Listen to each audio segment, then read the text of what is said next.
नमस्कार साथियों, क्लास 11 की पॉलिटिकल साइंस की कक्षा में आपका स्वागत है। हम लोग पढ़ने जा रहे हैं अपने 5वें चैप्टर। हमारे 5वें चैप्टर का नाम है विधायिका। इस पर एक पहले वीडियो बनाया जा चुका है, पार्ट 1।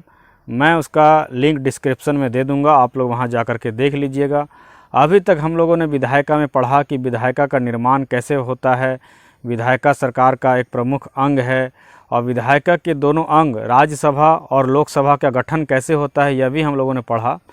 अब हम लोग पढ़ने जा रहे हैं कि संसद के क्या कार्य हैं। संसद का मतलब है राज्यसभा और लोकसभा दोनों। तो संसद के कार्यों को हम लोग 7-8 बिंदुओं में चर्चा करेंगे। पहला काम जो है संसद चूँकि हमारी केंद्रीय विधायिका है, तो इसका पहला काम है विधि का निर्माण करना। तो विधि का निर्माण पूरे देश के संचालन के लिए जो विधि कानून व्यवस्था की निर्माण की बात जब होती है, तो ये सारा दायित्व केंद्र सूची में जो विषय है, आप जानते हैं कि हमारे संविधान में 3 सूचियां बनाई गई हैं, केंद्र सूची, राज्य सूची और समवर्ती सूची। केंद्र सूची पर विधि बनाने का, नियम बनाने का काम लोकसभा राज्यसभा को है। राज्य सूची पर नियम बनाने का अधिकार विधानसभा विधान परिषद को है और समवर्ती सूची पर केंद्र और राज्य दोनों मिलकर काम करते हैं। तो इसका पहला काम है विधि का निर्माण करना। देश के लिए जो भी विधि हो उसका निर्माण संसद ही करती है। लेकिन वास्तविकता यह है कि संसद में जितने भी सदस्य होते हैं उनकी भूमिका बहुत कम होती है। वो केवल वाद विवाद करते हैं, वोटिंग करते हैं। लेकिन इसके ड्राफ्ट जो तैयार होते हैं, प्रत्येक बिल की जो योजना तैयार होती है, ये सारा कार्यपालिका के दिमाग की उपज होती है। लेकिन इसके बावजूद भी हम यह नहीं कह सकते हैं कि संसद के बिना विधि का निर्माण हो सकता है। तो इसका पहला कार्य है विधि का निर्माण करना, कानून का निर्माण करना। दूसरा कार्य है कार्यपालिका पर नियंत्रण रखना। कार्यपालिका का मतलब मंत्रिमंडल, राष्ट्रपति, प्रधानमंत्री। तो मंत्रिमंडल, चूँकि एमपी में भी जो बहुमत दल के एमपी होते हैं, जो विशेष प्रधानमंत्री के चहेते होते हैं, वही मंत्री बनते हैं। तो मंत्री अपनी मनमानी ना करने लगे, कोई ऐसा कानून ना लाने लगे जो जनता को अच्छी ना लगे, देश के लिए हितकर ना हो। तो ये सारी बातों पर नियंत्रण करने का काम संसद ही करती है।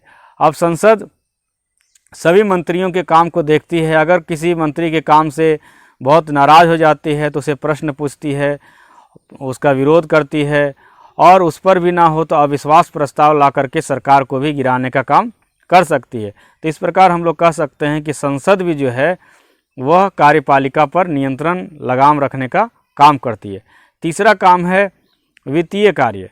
तो देश में जितना भी आय होता है या व्यय होता है, देश के आय व्यय का निगरानी रखने का काम संसद को ही दिया गया है, विशेष करके लोकसभा को दिया गया है। जनता के चुने गए प्रतिनिधियों का ये दायित्व है कि वो गैर जरूरी खर्च ना होने दे और आवश्यकता से अधिक भी खर्च ना होने दे। वो देश के संपत्ति पर, जनता के पैसे पर एक वॉचडॉग की तरह, एक पहरेदार की तरह कार्य करे। संसद का अगला कार्य है प्रतिनिधित्व, बहस का मंच और संवैधानिक कार्य। तो चलिए हम लोग एक एक करके देखते हैं। प्रतिनिधित्व अर्थात रिप्रेजेंटेशन। लोकसभा और राज्यसभा जनता का रिप्रेजेंटेशन करती है, प्रतिनिधित्व करती है। जनता इतने बड़े देश में इतनी बड़ी जनसंख्या कभी भी एक जगह जमा होकर के अपने लिए नीति निर्माण नहीं कर सकती है। ना तो उनके पास उतना समय है और ना ही कोई ऐसा स्पेस है कि सारी आबादी एक जगह जमा हो सके और बहस कर सके। तो वो बहस करने के लिए, अपने लिए नीति निर्माण करने के लिए वो क्या करती है, अपने प्रतिनिधियों को चुनती है। जैसा कि जानते हैं कि लोकसभा में 543 भागों में देश को बांट दिया जाता है और उन 543 जगहों से, संसदीय सीटों से एक एक सदस्य चुने जाते हैं। उसी प्रकार राज्यसभा में 250 सदस्य चुने जाते हैं, जिसमें 238 चुने जाते हैं और 12 मनोनीत होते हैं। और लोकसभा में एंग्लो इंडियन को प्रतिनिधित्व देने के लिए 2 सदस्यों को मनोनीत किया जाता है। ये सारी बात हम लोग कर चुके हैं, लेकिन यहाँ समझने की ये बात है, जब संसद के कार्य को लिखना होगा तो संसद का एक महत्वपूर्ण कार्य है कि वह जनता का प्रतिनिधित्व करती है।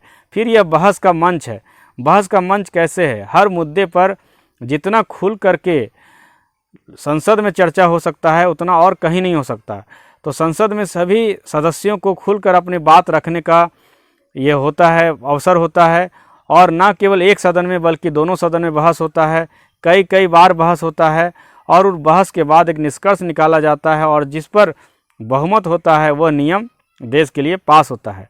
फिर अगला कार्य जो है संसद का वो है संवैधानिक कार्य। संवैधानिक अर्थात संविधान संशोधन का कार्य। हमारा संविधान ना तो बहुत ही रिजिड है और ना ही बहुत ही आपका सॉफ्ट है, ना ही ज़्यादा ये नम्य है और ना ही अनम्य है, अर्थात ना ही ज़्यादा ये कठोर है और ना ही ज़्यादा सरल है। हमारे संविधान में संशोधन की बहुत सारी व्यवस्था की गई है, जिसमें कुछ संशोधन बहुत ही आसानी से कर सकते हैं, जबकि कुछ संशोधनों के लिए बहुत लंबा चौड़ा प्रोसेस लेना पड़ता है। हमारे संविधान में संशोधन की व्यवस्था है, यही वजह है कि दुनिया के और भी संविधान कई बार पूरी तरीके से खारिज हो चुके और नया संविधान बनाना पड़ा, जबकि हमारे भारत को नया संविधान नहीं बनाना पड़ा। उसी संविधान में संशोधन करके हमारी डेमोक्रेसी जो है वो बहुत अच्छे ढंग से चल रही है।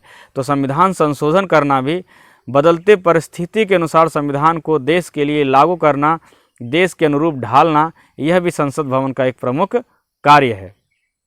संसद के और दो महत्वपूर्ण कार्य हैं, निर्वाचन संबंधी कार्य और न्यायिक कार्य। तो निर्वाचन संबंधी कार्य, संसद के जो सदस्य होते हैं वो खुद ही निर्वाचित होकर के आते हैं, लेकिन वो भी कहीं कहीं निर्वाचन करते हैं, चुनाव करते हैं। किसका चयन करते हैं? ये राष्ट्रपति और उपराष्ट्रपति का चयन लोकसभा और राज्यसभा के सदस्यों के द्वारा ही होता है। ये अलग बात है कि राष्ट्रपति के चुनाव में विधानसभा के सदस्य भी, निर्वाचित सदस्य भी भाग लेते हैं, जबकि उपराष्ट्रपति के चुनाव में केवल और केवल राज्यसभा और लोकसभा अर्थात हमारी जो केंद्रीय विधानमंडल है उसी के मेंबर भाग लेते हैं। तो यह भी एक प्रमुख कार्य है कि निर्वाचन संबंधी कार्य संसद का, कि राष्ट्रपति और उपराष्ट्रपति का चयन करते हैं। फिर है न्यायिक कार्य। तो न्यायिक कार्य क्या है? न्यायिक कार्य का मतलब यहाँ पर है कि अगर कोई गलत कर रहा है, संवैधानिक पद पर बैठा हुआ, शीर्ष पद पर बैठा हुआ व्यक्ति, तो उसको उसके पद से हटा सकता है। यह पावर दिया गया है, क्योंकि शीर्षस्थ पद पर बैठे हुए आदमी, उच्चतम पद पर बैठे हुए आदमी को अगर कोई भय नहीं होगा तो हो सकता है कि वह भी कोई गलत कार्य कर बैठे। तो ये किसको हटा सकती है? तो राष्ट्रपति, उपराष्ट्रपति और सर्वोच्च न्यायालय के न्यायाधीशों को हटाने का कार्य भी अगर संसद चाहे तो कर सकती है। राष्ट्रपति, उपराष्ट्रपति और सर्वोच्च न्यायालय के न्यायाधीशों की हटाने की जो प्रक्रिया है उसे महाभियोग कहते हैं, इम्पीचमेंट कहते हैं। इसकी चर्चा आगे भी हम लोग पढ़ेंगे जब इम्पीचमेंट मोशन के बारे में डिटेल में पढ़ेंगे। अभी तत्काल यह जानना है कि राष्ट्रपति, उपराष्ट्रपति और सर्वोच्च न्यायालय अगर गैर संवैधानिक कार्य करे, उनके अगर जज गैर संवैधानिक कार्य करे, तो वैसे कंडीशन में महाभियोग लाने का अधिकार हमारी संसद भवन को है। तो इस प्रकार हम लोगों ने अपने संसद भवन के, अपने पार्लियामेंट के, अपने केंद्रीय विधायिका के 8 कार्यों को, 8 महत्वपूर्ण कार्यों को देखा। इसके अलावे भी बहुत कार्य हैं, लेकिन इन 8 भागों में हमने कोशिश की कि संसद के पूरे कार्यों को समेटा जा सके। अब हम लोग यह देखेंगे कि कहाँ कहाँ पर राज्यसभा को विशेष शक्ति है और कहाँ पर लोकसभा को विशेष शक्ति है एक दूसरे सदन के तुलना में। तो चलिए हम लोग देखते हैं कि राज्यसभा को किस जगह पर विशेष शक्ति है, किन जगहों पर विशेष शक्ति है। तो जो राज्यसभा है वो राज्यों का प्रतिनिधित्व करने वाली संस्था है। प्रत्येक राज्य को समुचित प्रतिनिधित्व मिले, इसके लिए राज्यसभा का गठन किया गया है। और राज्यसभा के सदस्यों का जो चुनाव होता है वो राज्य के विधायकों के आधार पर ही होता है। उनके विधायक ही राज्यसभा के सदस्यों का चुनाव करते हैं और राज्यसभा के सदस्यों से ये उम्मीद की जाती है कि वो अपने अपने राज्य जहाँ से वो चुने गए हैं उनके हितों की रक्षा करें। अगर उनके हितों पर कोई आँच आ रहा है तो वहाँ पर अपनी आवाज़ को बुलंद करें। लेकिन चूंकि ये 11 क्लास की पुस्तक है तो 11 क्लास में जो जो कमियां हैं उसको भी दिखाया गया है। 9, 10 वगैरह में केवल सीधा सीधा प्लेन बातें की गई है। यहाँ राज्यसभा की कमी यह बताई गई है कि भले ही राज्यसभा राज्यों के सदस्यों के द्वारा चुने जाते हैं, विधानसभा सदस्यों के द्वारा चुने जाते हैं, लेकिन वो सही मायने में राज्यों का प्रतिनिधित्व ना करके बल्कि अपने दलों का प्रतिनिधित्व करते हैं। राज्यसभा को एक विशेष शक्ति है कि उपराष्ट्रपति पर अगर महाभियोग लगाना है, अगर उसे हटाने के लिए कोई निर्णय लेना है तो उसका प्रस्ताव पहले राज्यसभा में ही रखा जाएगा, ना कि लोकसभा में। फिर एक और महत्वपूर्ण कार्य है कि अगर केंद्र सरकार, जिसका कि अधिकार क्षेत्र केंद्र सूची है और राज्य सूची पर राज्य को केवल अधिकार है, समवर्ती सूची पर दोनों को अधिकार है, लेकिन अगर केंद्र सरकार चाहे कि राज्य सूची के किसी विषय को हटाना है, राज्य सूची के किसी विषय पर कानून बनाना है या समवर्ती सूची में कुछ हेर फेर करना है, तो ऐसे कंडीशन में उसे राज्यसभा की स्वीकृति लेनी पड़ेगी। बिना राज्यसभा की स्वीकृति लिए बिना वो राज्य सूची में कोई भी हेर फेर, कोई भी संशोधन नहीं कर सकती है। तो ये थी राज्यसभा की विशेष शक्ति। अब हम लोग चलिए देखते हैं कि लोकसभा को कहाँ पर विशेष शक्ति मिली हुई है। लोकसभा को दो जगह विशेष शक्ति प्राप्त है। पहला कि जो सरकार होती है, कार्यपालिका जो होती है, वो लोकसभा के प्रति ही उत्तरदायी होती है। जब तक उसे लोकसभा का विश्वास मत प्राप्त रहता है तब तक वो सरकार में रहती है। कोई भी प्रधानमंत्री या मंत्रिमंडल लोकसभा की कृपा पर ही उनका जीवन निर्भर करता है। अगर लोकसभा अपना बहुमत, अपना विश्वास मत वापस ले ले, अविश्वास प्रस्ताव ला करके उसे गिरा दे, तो फिर सरकार ख़त्म हो जाती है। राज्यसभा सरकार के कार्यों से चाहे कितना भी खफा हो, लेकिन वो केवल आलोचना कर सकता है, सरकार को हटा नहीं सकती है राज्यसभा। तो लोकसभा का यहाँ एक विशेष पावर है कि लोकसभा की कृपा पर ही, लोकसभा के बहुमत के आधार पर ही कार्यपालिका अपने कार्यकाल को पूरा करती है 5 साल तक। अगर लोकसभा नाराज़ हो जाए, लोकसभा के बहुमत ना रहे अगर शासक दल को, तो लोकसभा वो जो है अधिक दिन तक सरकार नहीं चला सकती है। दूसरा है धन विधेयक के मामले में। धन विधेयक के मामले में लोकसभा को विशेष अधिकार मिला हुआ है। इसमें राज्यसभा की शक्ति ना के बराबर है। राज्यसभा किसी धन विधेयक को अधिक से अधिक 14 दिनों तक रोक सकती है। 14 दिन के अंदर अगर वो उसे नहीं लौटाया तो वो पास मान लिया जाता है, या फिर कोई संशोधन करके राज्यसभा दे भी दे तो लोकसभा को अगर लगेगा कि ये संशोधन करना चाहिए तो करेगी, नहीं करना चाहे तो ना भी करेगी। तो ये राज्यसभा को यहाँ पर पावर बहुत कम है। फिर धन विधेयक है या नहीं है, इसका भी जो निर्धारण करेगा कि कौन सा धन विधेयक है या नहीं है, वो लोकसभा के स्पीकर के पास ये अधिकार है, ना कि राज्यसभा के जो एक्स ऑफिसो चेयरमैन होते हैं, उपराष्ट्रपति या उपसभापति को ये अधिकार नहीं है। तो यहाँ पर हम लोग देखते हैं कि लोकसभा को राज्यसभा से अलग अधिकार है। अब हम लोग एक केस और देखते हैं कि कहाँ कहाँ पर लोकसभा और राज्यसभा को बराबर अधिकार है। तो लोकसभा और राज्यसभा को बराबर अधिकार है राष्ट्रपति और उपराष्ट्रपति के चुनाव में।